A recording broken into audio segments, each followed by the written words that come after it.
Bonjour tout le monde, mon nom est Floralie et cette semaine, pour cette édition du 30 octobre 2021, je m'entretiens avec l'équipe féminine de curling qui représentera le Québec au championnat canadien et cette équipe, elle est d'ici, de Buckingham. On vous dévoile la programmation de la salle des Jardins et Sylvain Caron nous parle de rétro gaming. On va revenir en arrière de quelques années. Bonne émission!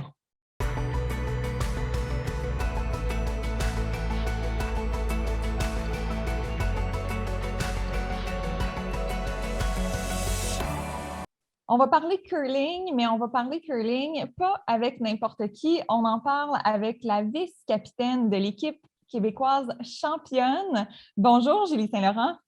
Bonjour, Floralie. Julie Saint-Laurent, avec votre équipe composée de Cynthia Plouffe, France Riopel et Lucienne Boucher, dimanche dernier, le 24 octobre, vous avez remporté le championnat québécois de curling, des clubs de curling. C'est cette catégorie-là pour laquelle vous avez remporté. Comment vous vous sentez d'avoir remporté cette victoire? Wow! Tellement contente, honorée. On a eu tellement de soutien de tout le monde. Je dois dire que c'est un petit peu une histoire Cendrillon pour nous parce que ça fait pas longtemps qu'on joue au curling ensemble. On a mis une équipe seulement ensemble cette année. Moi, Lucienne et France, on avait joué par le passé dans une équipe tout au long de l'avant-dernière année parce que l'année, il n'y avait pas de curling. Puis cette année, on a greffé Cynthia à notre équipe, puis on s'est dit pourquoi on ne fait pas un beau tournoi. Alors, on s'est lancé l'idée de s'inscrire à ce tournoi-là. Puis, on ne s'était pas mis d'objectif réel de finale. On s'était mis un objectif de se rendre en demi-finale, puis on était confortable qu'on avait les capacités, puis le talent pour se rendre là, mais on n'avait jamais pensé se rendre en finale et encore de loin gagner cette finale-là. Les événements sont bousculés depuis ce temps-là. On est hyper contente, heureuse, peut-être même un peu intimidée, je pourrais dire, avec tout ce qui s'en vient. Avec le championnat canadien, je dois être très, très honnête, c'est quand même gros. Nous sommes des joueurs amateurs. On adore le curling. Ça fait depuis 7 ans qu'on joue au curling, mais dans des équipes différentes comme ça. Non, c'est une superbe expérience. On a fait des belles rencontres. C'est merveilleux. Oui. Ben oui, mais félicitations. Puis il faut vraiment que je le spécifie parce que je ne pense pas l'avoir spécifié au début. Pardonnez-moi, mais toute cette belle équipe, vous êtes de chez nous, dans notre cours, vous pratiquez au club de curling de Buckingham. Alors, je pense qu'on peut être très fiers comme communauté d'avoir cette victoire. On peut célébrer avec vous. Et je me demande, qu'est-ce qui fait que vous avez remporté, selon vous? Parce que vous n'aviez pas ces attentes-là, mais quand même, vous deviez avoir une bonne stratégie, là. Oui, ben, je te dirais que notre stratégie, c'était d'avoir du plaisir. Alors, c'était le premier but. On ne s'était pas fixé d'attente. On ne se mettait pas de pression. On jouait une pierre à la fois. La stratégie que Cynthia montait, ça fonctionnait bien. On a exécuté nos coups. Je pense que c'est ça qui a été le succès de notre week-end, d'avoir du plaisir, de pas s'en mettre trop de pression sur les épaules, puis de vivre le moment au fur et à mesure qu'on le vivait. Puis au fur et à mesure qu'on gagnait une partie, on était super contents, puis on le célébrait, puis on se préparait pour la prochaine partie. Mais je pense qu'on était sur notre X. Ça a bien fonctionné. On a beaucoup d'amitié. Mais vous venez de mentionner quelque chose, là, vous dites au fur et à mesure qu'il y avait des victoires, on célébrait, mais c'est parce que là, vous les avez toutes remportées, vos parties. Là. C'est bien ça, hein? Oui. C'est un championnat qui commençait le vendredi soir, qui se terminait le dimanche, puis toutes ces parties-là, à partir des qualifications, quart de finale, demi-finale, finale, vous les avez toutes remportées. C'est combien de matchs au total?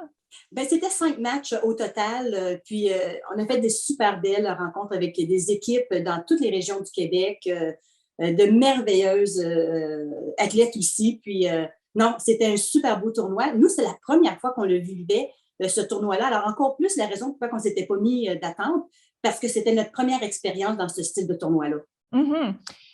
Puis en finale, vous étiez contre une équipe championne. C'est l'équipe championne en titre depuis 2019 parce qu'en fait, il n'y a pas eu de championnat en 2020.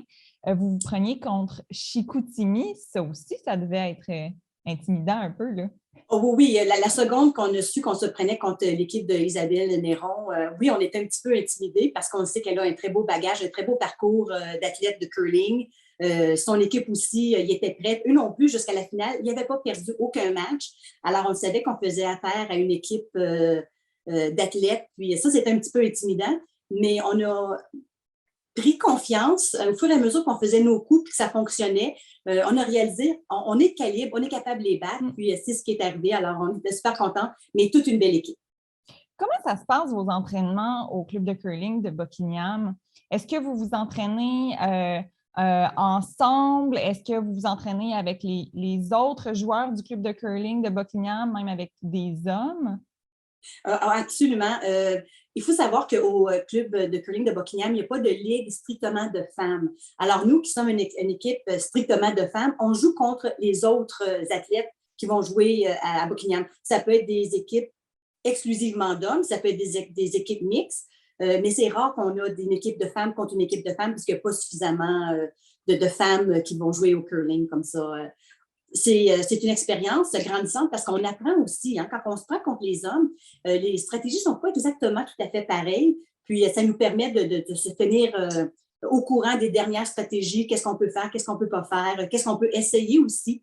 Parce que le poids de lancer d'une femme et le poids de lancer d'un homme, c'est complètement différent. Alors, des fois, de regarder comment on peut jouer avec puissance, jouer avec souplesse, c'est deux stratégies complètement différentes. Alors, ça nous expose à plusieurs stratégies. C'est ce qui est bien au club. Mais ça, c'est cette réalité-là. C'est vrai aussi dans d'autres clubs de curling parce que durant la fin de semaine, on a échangé avec les autres équipes. Puis, c'était des situations similaires qu'ils n'ont pas non plus d'équipes complètement, là, des ligues complètement féminines. Donc, le curling, c'est un peu plus populaire peut-être auprès des hommes, mais vous quand même, vous jouez au curling, vous êtes des femmes toutes ensemble pour cette équipe. Oui. Comment vous vous êtes mise au curling? Parlons pour vous, là, Mme Saint-Laurent. Là. Qu'est-ce qui vous a Ça, c'était une décision simplement d'être active avec mon conjoint, de faire un sport avec mon conjoint parce qu'on a commencé à jouer avec un autre couple d'amis dans le mix. Alors, c'était le vendredi social. C'est comme ça que moi, j'ai commencé. Puis, je te dirais que c'est la même chose pour quelques-unes de mes associés de l'équipe aussi. C'était juste une activité sociale, d'être ensemble, d'avoir du bon temps. Et au fur et à mesure qu'on s'est amélioré, on a pris le goût. Puis là, on a commencé à regarder, à faire des compétitions. J'ai commencé à faire des compétitions mixtes avec mon conjoint et notre équipe en mix. Puis c'est après peut-être 3 ans passés qu'on a pris le goût de pouvoir faire des équipes de femmes puis aller dans des tournois de femmes. Et ça fait combien d'années que vous vous êtes mise au curling, en fait? Ça fait 7 ans. Ça fait 7 ans qu'on joue au curling. Moi, France et Lucienne, je pense que ça fait 7 ans. Cynthia, ça fait beaucoup plus d'années. Je pense que ça fait 15 ans, elle, mais comme skip, c'est sa première année. Alors, il y a beaucoup de nouveaux dans notre équipe. Oui. Et parlons de la suite des choses, si vous me le permettez.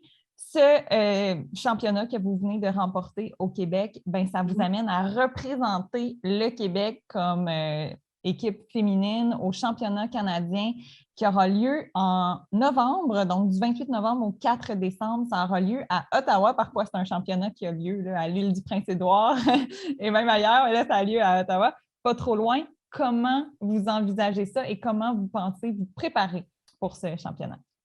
On a déjà commencé les discussions parce que c'est seulement dans un mois, là, c'est dans le tournant du mois. Alors, on a commencé à parler de pratique parce qu'on veut aller se pratiquer puisqu'on veut, on veut bien défendre le Québec aussi, on veut avoir fière allure, si vous me permettez l'expression. Alors, on a déjà commencé à pratiquer. Tous les samedis, on se rencontre pour parler stratégie aussi. Se remettre un peu en forme parce qu'il faut être en forme pour jouer au curling, mais on veut s'assurer d'être bien prête mentalement, physiquement pour arriver à ce tournoi-là. Mais je pense que c'est beaucoup de discussions, de préparation stratégique aussi. Là. Mais le but, c'est d'aller et d'avoir du plaisir. On a eu tellement de plaisir à notre dernier tournoi. On veut que ce soit au cœur de notre prochain tournoi aussi. On ne veut pas se stresser avec ça, malgré qu'il y a beaucoup d'engouement. Les gens autour de nous soutiennent très, très bien. Mais je pense qu'à la base, on veut avoir du plaisir, arriver là puis continuer à avoir du plaisir avec les amis. Je vous le souhaite tellement. Et dites-moi, est-ce que vous allez avoir un nom d'équipe pour ce championnat canadien? Vous savez, il y a tellement de choses qui arrivent rapidement qu'on ne s'est pas penché sur un nom. Alors, je pense que Équipe Québec 2021, pour le moment, c'est le nom d'équipe, à défaut d'y avoir pensé. Mais quand on se rencontre en fin de semaine, on va probablement se mettre à penser à un nom d'équipe. Mais pour le moment, ça va être Équipe Québec. Ben oui. Alors, en vous souhaitant beaucoup de plaisir pour ce championnat canadien, merci beaucoup d'avoir été avec nous. Ça m'a fait plaisir. Merci beaucoup pour l'entretien. Au revoir. Au revoir.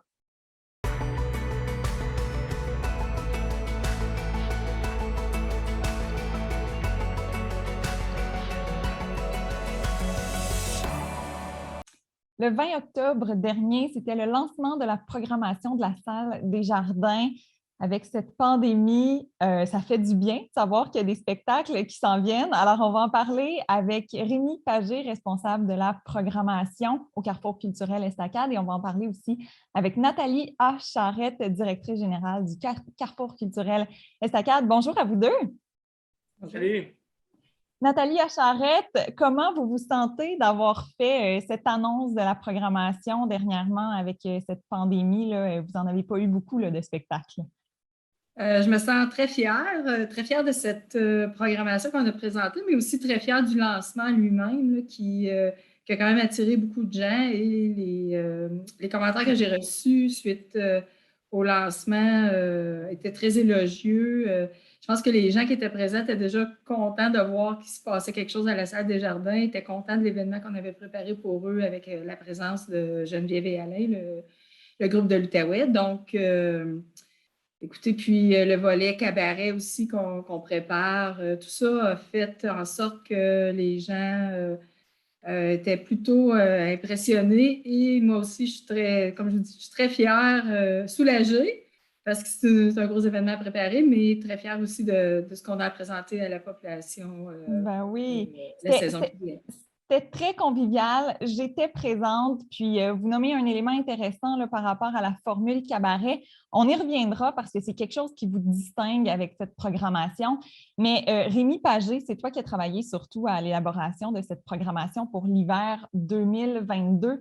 C'était quoi ta ligne directrice pour préparer cette programmation?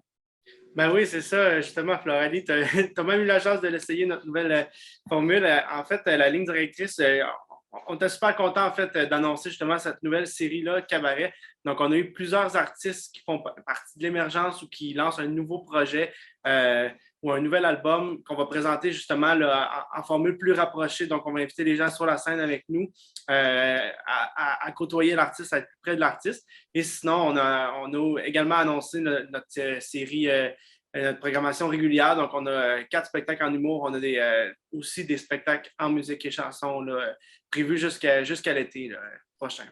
En humour, qui est-ce qu'on va avoir la chance de voir?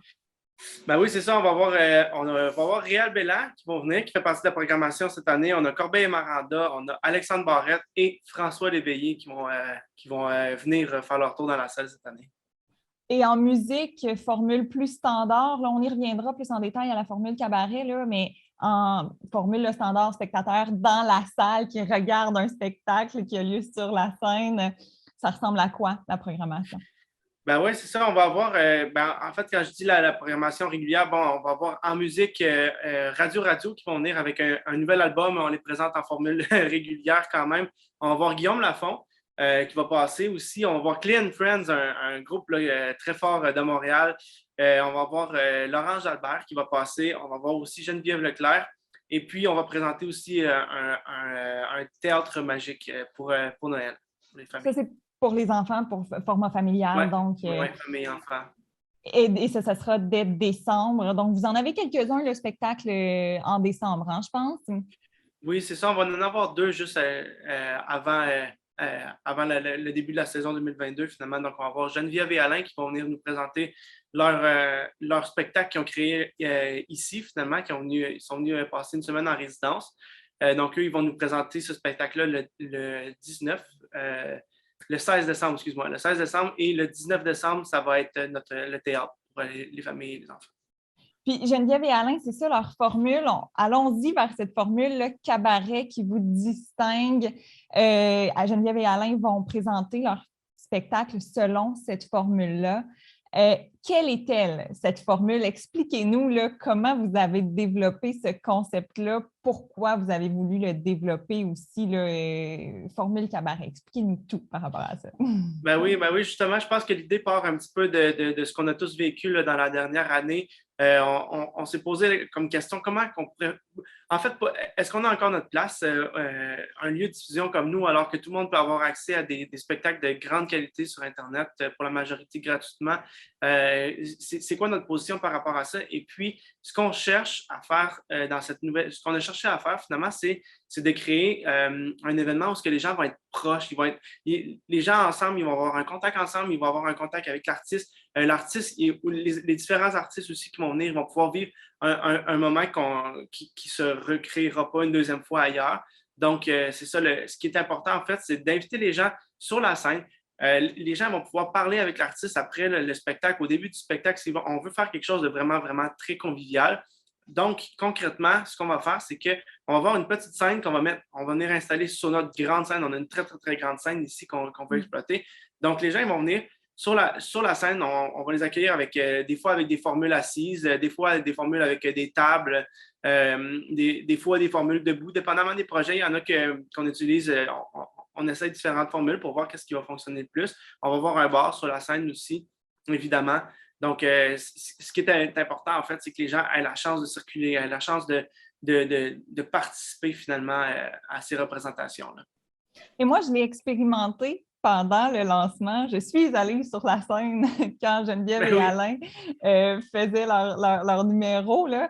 Et en effet, on se sent très proche. Puis, cette musique-là nous imprègne encore plus tellement on est proche. Alors, j'espère qu'il y a plusieurs personnes qui pourront vivre cette expérience parce que vous avez une grande programmation de cette formule cabaret. Vous pensez pouvoir accueillir environ combien de personnes chaque fois sur la scène?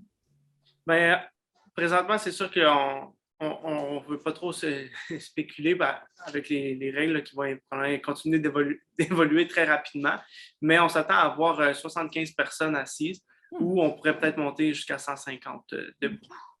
Quand même. Ouais, et Nathalie Charette, je sais que vous souhaitiez avoir une programmation aussi cinéma.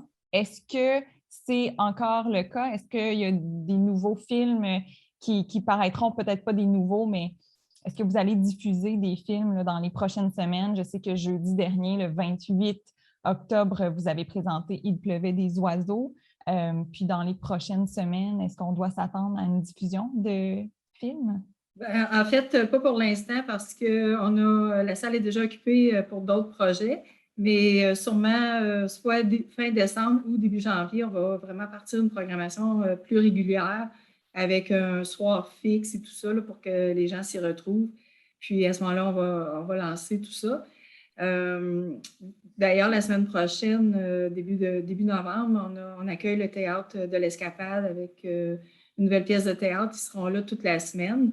Donc, j'invite les gens à venir sur scène. C'est 40 billets, donc tous les gens sont installés sur la scène avec les acteurs. Ce sera sûrement aussi une formule très intéressante à exploiter. Donc, ils sont nos précurseurs, si on peut dire, avec le style cabaret. Oui, et il faut dire que vous avez une nouvelle salle qui a peu été exploitée depuis son inauguration qui a eu lieu en décembre 2019. Alors, je pense qu'il y a de l'excitation aussi par rapport à ça, là, de pouvoir être dans une nouvelle salle. Absolument. Oui, effectivement, parce que tout est changé, en fait. À part le bois là, qu'on a laissé à l'arrière, mais qu'on avait nettoyé et tout ça, mais les bancs sont changés, les couleurs sont changées, la scène a été repeinturée, retravaillée, tout ça. Donc, on est vraiment dans un nouvel environnement. C'est très, très agréable. Et en terminant, Nathalie, comment on peut se procurer des billets pour toute cette programmation? On peut aller sur le site salledesjardins.ca. Toute l'information est là. Merci beaucoup à vous deux d'avoir fait ce lancement et de nous inviter à votre salle. Tout le monde est bienvenu, pas juste les gens de l'Est de Gatineau. Hein? Non, tout le monde. Tout le monde. Merci beaucoup, Floralie. Merci. Merci.